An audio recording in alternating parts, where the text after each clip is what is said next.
There was some very interesting breaking news coming out of the New York Jets camp today.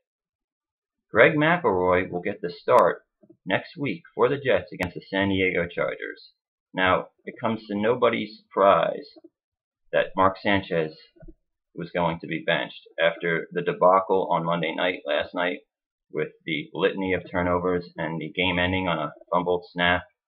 You could tell by Rex Ryan's demeanor that he was going to make a change. However, it wasn't the change that everybody was expecting. I thought everyone in the New York metropolitan area up there would probably be looking at their watch and looking for Tebow time.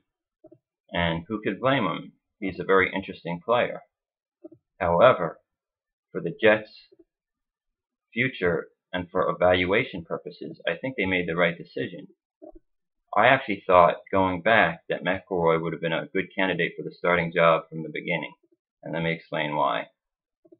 If you look at Alabama, where McElroy played, much like the Jets, they were a defensive-oriented team. They had a coach who built his team around a strong defense and a running game. When you have that kind of defensive team, what you want out of your quarterback is someone who will make as few mistakes as possible and not blow it. And who better to try than Greg McElroy?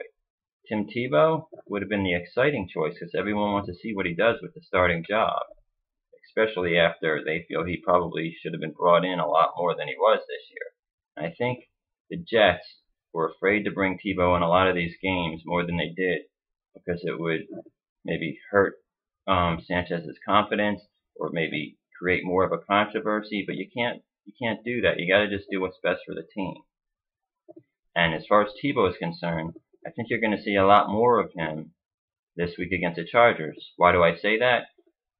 Simply because they don't have to worry about the controversy anymore. They could use McElroy, see what they have in him, but they're not going to upset the apple cart by bringing in Tebow for a lot more of those quote-unquote wild card plays. I think what the Jets fans really want to see is how he does under center as a drop-back pocket quarterback who will run when things aren't open downfield. They want to see what they have, and I'm sure the Jets do too, and they will. As for Mark Sanchez, I don't think his career is over. For one thing, the Jets owe him about $8 million next year.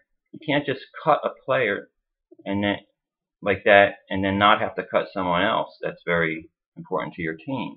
It's the way the salary cap is set up. If you prematurely cut someone who's owed a lot of money, all the money that would be prorated on their contract gets pushed up into that year, and in that year you have less money to work with, and that's the problem. So do they keep him as an expensive backup? Does he have another chance to start next year? I have a hard time seeing that. I think in a different system with a different quarterback coach, maybe someone like Andy Reid, he could have been a lot better, more efficient player. So I don't think it's over for him. As for Tim Tebow, I think he should have went to Jacksonville. I know that either the coach or the GM didn't want him down there as much as Rex Ryan did, but he was a little bit misled as far as his playing time goes with the Jets. So we'll see what happens. If McElroy doesn't get off to a good start, I think you'll see Tebow in the game.